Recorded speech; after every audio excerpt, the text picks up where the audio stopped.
இன்னைக்கு CSK versus Punjab மேட்ச்ல டெஃபினட்டா பஞ்சாப் தான் ஜெயிக்கும் அப்படின்னு பெரிய பெரிய எக்ஸ்பர்ட்ஸ் எல்லாமே சொல்லிட்டு இருக்காங்க, கிரிக்கெட்டர்ஸ் எல்லாமே சொல்லிட்டு இருக்காங்க.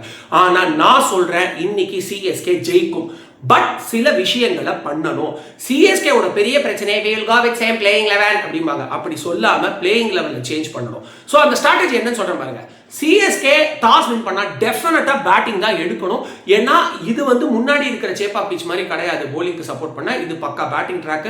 ஸோ 197 அப்படிங்கிறது தான் பார் ஸ்கோரே அப்படிங்கிறதுனால சிஎஸ்கே ஃபர்ஸ்ட் பேட்டிங் தான் எடுக்கணும். ஒருவேளை நமக்கு சேசிங் கிடைச்சுன்னா அது என்னன்றது அப்புறம் சொல்றேன். பட் ஃபர்ஸ்ட் பேட்டிங் எடுக்கிற பட்சத்தில் பிளேயிங் லெவல்ல பிரசாந்த் வீர மேட்ச் ஷாட்டுக்கு பதிலாக கொண்டு வந்தே ஆகணும். ஷார்ட்டை காம்ப்ரமைஸ் பண்ணியே ஆகணும். ஏன்னா பிரசாந்த் வீர் நல்ல ஒரு லோயர் ஆர்டர்ல லெஃப்ட் ஹேண்ட் பேட்ஸ்மேன், நல்ல சிக்ஸ் ஹிட்டிங் அபிலிட்டி இருக்கு. நம்ம கிட்ட லெஃப்ட் ஹேண்டர்ஸ் இல்லைங்கிறது ஒரு சேலஞ்ச். பட் அதை தவிர்த்த ஒரு ஸ்பின்னரும் கூட, ஓகேங்களா? ஸோ வெறும் 100 மட்டும் நமக்கு பத்தாது. 100ஓட சேர்ந்து இவரும் இன்னொரு பக்கம் ஸ்பின் போட்டார்னா பயங்கர அட்வான்டேஜாக இருக்கும். ஸோ நம்ம கண்டிப்பாக பிரசாந்த் வீரை கொண்டு வந்தே ஆகணும். அண்ட் ஓப்பனர்ஸ் நம்ம இது பாயிண்ட் நம்பர் 2. ருத்ராஜ் கைக்வாடும் சஞ்சு சாம்சனும் பவுண்டரிஸ்ல தான் டீல் பண்ணும். சிக்ஸர்ஸ்க்கு ரிஸ்கி ஷாட்ஸ் போகக்கூடாது. இவங்க ரெண்டு பேரோட அபிலிட்டி அழகுக்கு பவுண்டரிஸ்ல டீல் பண்ணாலே ஃபர்ஸ்ட் 6 ஓவர்ல 50 ரன் பவர் பிளேல அழகா கொண்டு வந்துட முடியும். 50 ஃபார் நோ லாஸ்லாம் இருந்தால் மேட்ச் நம்ம கையில. அதுக்கப்புறம் ஆயுஷ் மஹத்ரேவும் கொஞ்சம் ஸ்லோ ஸ்டார்ட் பரவாயில்ல பண்ணலாம்.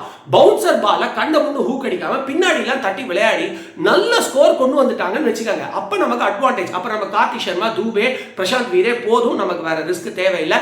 ஸோ நல்ல ஸ்டார்ட் கிடைக்கும். அதுக்கப்புறமா நீங்க அழகா இம்பாக்ட் பிளேயரா அகில் ஹுசைனையும் கொண்டு வரலாம். ஸோ 3 ஸ்பின்னர்ஸ் இருப்பாங்க. அதே மாதிரி மேட் ஹென்ரியும் பாத்தீங்கன்னா கட்டர்ஸ் நல்லா போட ட்ரை பண்ணணும். அவர் வெறும் அவருடைய சி மூவ்மெண்ட்ல மட்டும் நம்பாம கட்டர்ஸும் போடணும். அப்ப நம்ம கிட்ட 7 போலர் தரமா இருப்பாங்க. 6-7 போலர் தரமா இருப்பாங்க. சமய மேட்ச் நம்ம கையில இருக்கும். அகில் ஹுசைனை இம்பாக்ட் பிளேயரா கொண்டு வரலாம். ஒருவேளை பேட்டிங்கும் சொதப்பிட்டோம், ஓப்பனிங் பெரிய லெவல்ல மிளறல அப்படின்னா அப்ப நமக்கு ஒரு ரிஸ்க் இருக்கு. அப்ப நம்ம என்ன பண்ணணும்? we will have to bring Urvil Patel. அந்த இடத்துல சர்ஃபராஸ் கான் கூடாது. இம்பாக்ட் பிளேயரா உர்வில் பட்டேலை கொண்டு வரணும்.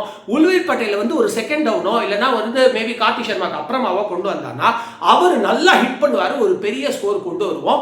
இல்ல ஒரு டிஸ்அட்வான்டேஜ் என்னன்னா அகைன் ஸ்பின்னுக்கு நம்ம 2 பேர், பிரசாந்த் வீர் இந்த பக்கம் 100, இவரை மட்டும் தான் நம்பி ஆகணும். பட் வேற வழி இல்லை. we have to make a good score. இல்லைன்னா கிங்ஸ் லெவன் பஞ்சாப் தூக்கி சாப்பிடுவாங்க. ஸோ ஃபர்ஸ்ட் பேட்டிங் பண்ணா இதுதான் ஸ்ட்ராட்டஜி. ஷார்ட்டை நீங்க காம்ப்ரமைஸ் பண்ணுங்க. Bring in Prashant Veer impact பிளேயரா சிச்சுவேஷன் பார்த்து உர்வில் பட்டேலையோ இல்ல நல்ல ஸ்கோர் ஆல்ரெடி வந்துருச்சு அப்படின்னா போலிங்காக அகில் ஹுசைனையோ நாம யூஸ் பண்ணலாம்.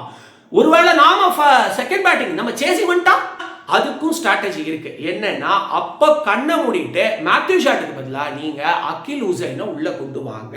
வேற வழியே கிடையாது.